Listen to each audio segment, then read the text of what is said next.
Manuscrito hallado en una botella de Edgar Allan Poe. De mi país y de mi familia tengo pocas cosas que decir. Los malos tratos y el paso de los años me expulsaron del uno y me extrañaron del otro. La riqueza que heredé me permitió adquirir una educación nada común, y cierta disposición contemplativa de mi espíritu me capacitó para ordenar metódicamente las adquisiciones que mis primeros estudios fueron acumulando. Sobre todo, las obras de los moralistas alemanes me procuraron sumo deleite. Y no por una equivocada admiración hacia su elocuente locura, sino por la facilidad con que mis hábitos de rígido pensamiento me habían capacitado para descubrir sus falsedades. A menudo se me ha reprochado la aridez de mi genio. Me han acusado de falta de imaginación, como si eso fuese un crimen. Y lo pírrico de mis opiniones me ha puesto siempre en evidencia. En efecto, mi gran afición a la filosofía física creo que impregnó mi espíritu con un error muy común en estos tiempos. Me refiero a la costumbre de atribuir todas las circunstancias, incluso las menos susceptibles de atribución, a los principios de esta ciencia. Y lo cierto es que de un modo general no había persona menos sujeta que yo a dejarse arrastrar lejos de los severos recintos de la verdad, por los fuegos fatuos de la superstición.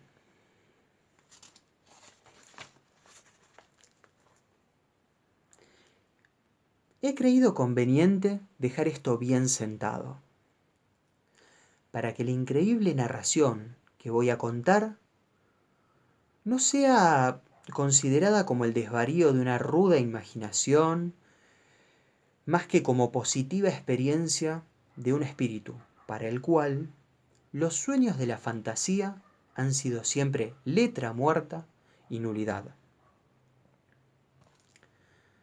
Después de muchos años viajando por el extranjero, emprendí un viaje por vía marítima en el año 18. Desde el puerto de Batavia, en la rica y populosa isla de Java. Viaje durante el cual conocería todo el archipiélago. Iba yo, como pasajero, sin otro aliciente que una especie de inquietud nerviosa que me obsesionaba como un espíritu del mal. Nuestro navío era un buque de unas 400 toneladas, recubierto de cobre y construido en Bombay.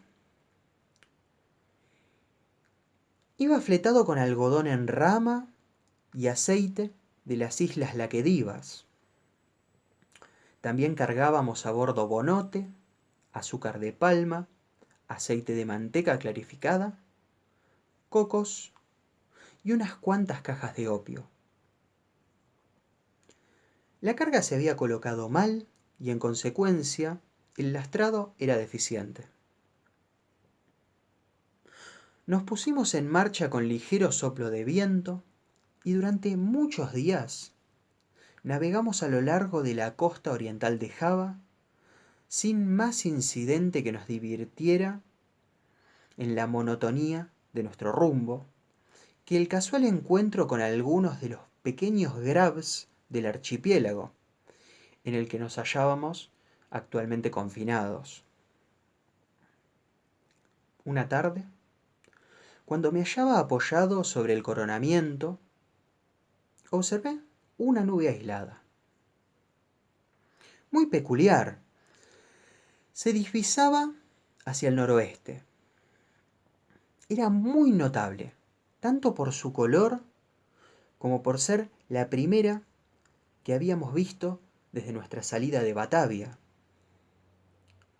La observé atentamente hasta la puesta del sol, cuando de repente se extendió de este a oeste, ciñendo al horizonte con una estrecha faja de vapor que semejaba la larga línea de una costa baja. Luego me llamó la atención el aspecto pardo rojizo que ofrecía la luna y el peculiar aspecto de la mar. Esta parecía experimentar un rápido cambio y el agua ser más transparente que de costumbre. Aunque yo podía distinguir perfectamente el fondo, hice la sonda y comprobé que la profundidad en aquel lugar era de 15 brazas.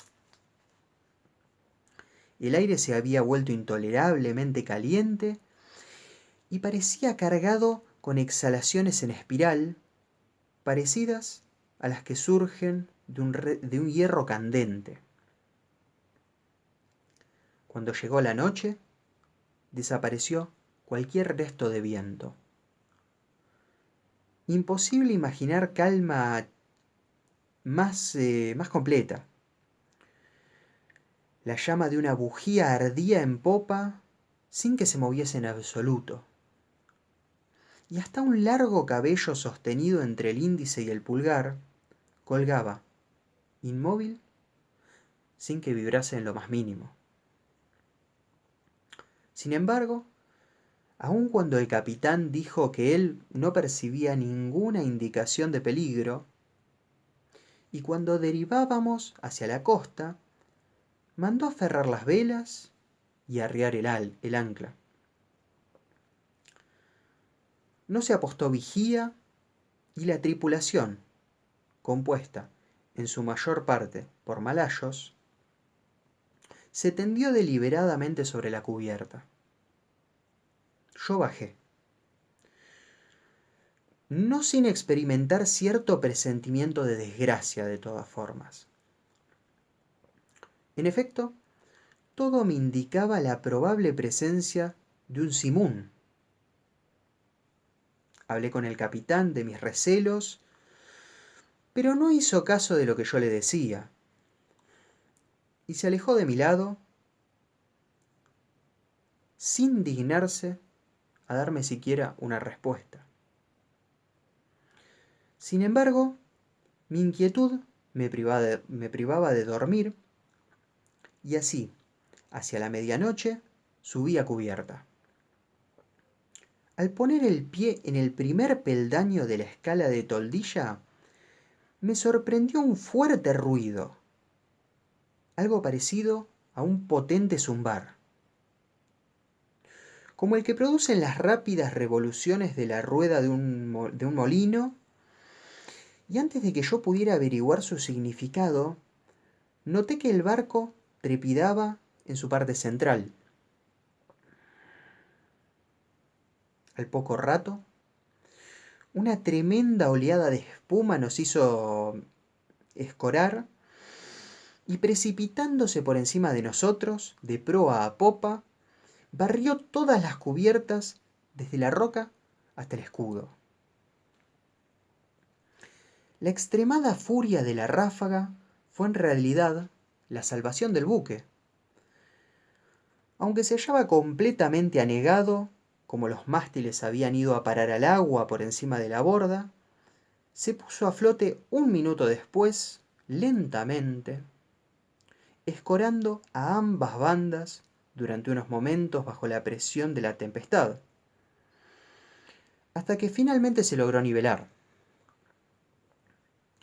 Es imposible decir o explicar por qué milagro escapé a la muerte.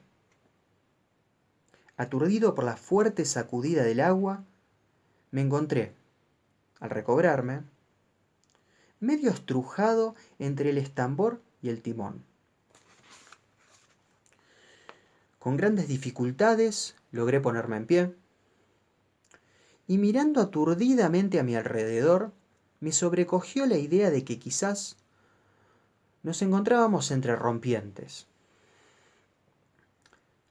Tan terrorífico era el gigantesco remolino de agua y las montañas de espuma que nos envolvían, que pasados unos momentos oí la voz de un viejo sueco que había embarcado con nosotros en el momento de salir del puerto. Le llamé con todas mis fuerzas y vi que se dirigía hacia mí, vacilante, desde popa.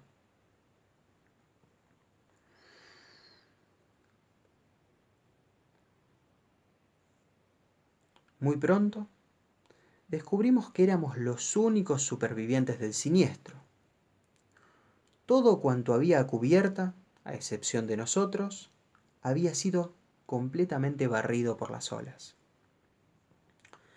El capitán y los pilotos debían haber perecido mientras dormían, porque sus camarotes habían quedado totalmente inundados por el agua.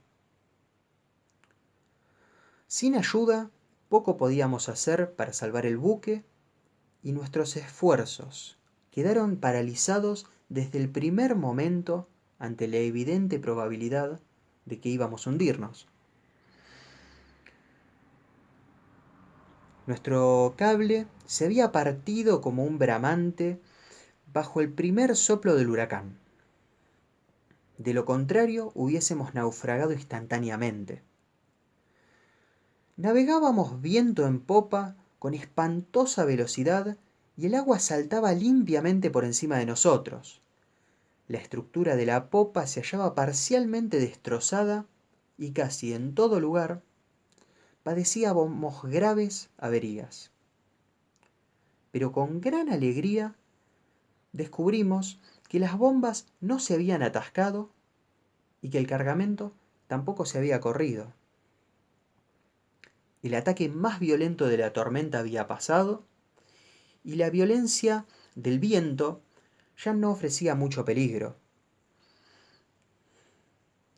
Pero pensábamos con angustia en que pudiera calmarse completamente, porque en la tremenda marejada que seguiría, y terriblemente destrozados como nos encontrábamos, pereceríamos inevitablemente.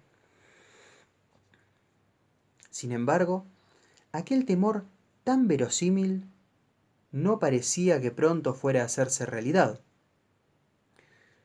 Durante 5 días y 5 noches, durante los cuales nuestro alimento solo consistió en una pequeña cantidad de azúcar de palma que nos procuramos con gran dificultad en el castillo de proa, nuestro casco voló a dificultad que desafiaba todo cálculo contra rachas de viento que se sucedían intermitentemente y que, sin igualar a la primera violencia de ese huracán, eran todavía más espantosas que cualquier tempestad que yo hubiese visto en toda mi vida. Nuestro rumbo durante los 4 primeros días, con muy pequeñas variaciones, fue sudeste y sur.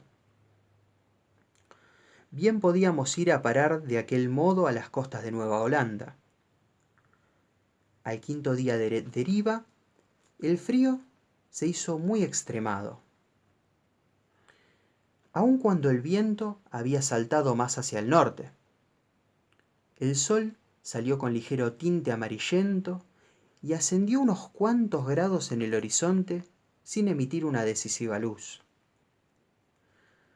No había nubes por ninguna parte y el viento tendía hacia el mediodía. Y el viento tendía a aumentar soplando a intervalos con furia constante. Hacia el mediodía, según pudimos calcular, nos llamó la atención una vez más el aspecto del sol. No proporcionaba una luz que así pudiera llamarse, sino más bien un brillo pálido sin reflejos. Como si sus rayos estuvieran sido polarizados. Poco antes de hundirse de nuevo en el horizonte, pareció extinguirse su fuego central, como suprimido por un inexplicable poder. Ya no era más que un círculo débil, color de plata, cuando desapareció en el insondable océano. No se olviden de ver la segunda parte de este cuento que les dejo acá.